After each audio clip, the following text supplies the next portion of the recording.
1977, Rencontre du troisième type est un film écrit et réalisé par Steven Spielberg. C'est l'escadrille 19. Et alors? Ils étaient partis en mission depuis la base aéronavale de Fort Lauderdale.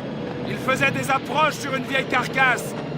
L'aéronavale s'en sert encore de ces coucous? Vous rigolez? Ces appareils ont été portés manquants en 1945. 1977, au Mexique, un scientifique français découvre 2 avions de guerre en plein désert.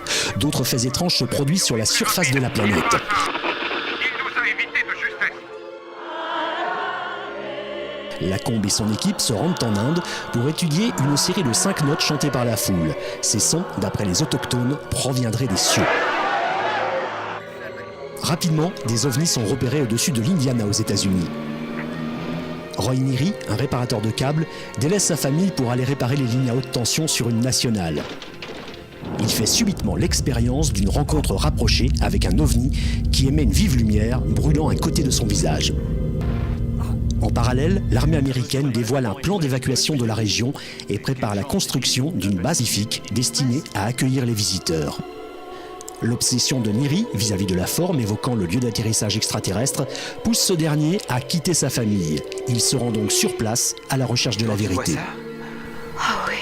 Côté coulisses, pour le premier rôle, Steven Spielberg a approché tout d'abord Steve McQueen, Dustin Hoffman, Jack Nicholson, Gene Hackman, avant que ce ne soit Richard Dreyfuss.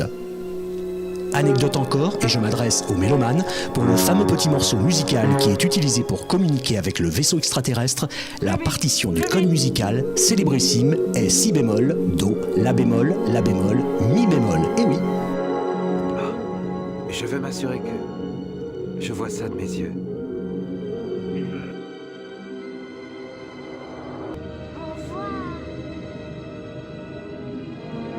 Enfin, pour conclure, sachez qu'à la fin du film, quand le vaisseau mère commence à faire son apparition, on voit clairement R2-D2, le petit robot de Star Wars, qui est accroché sur la coque. Étonnant.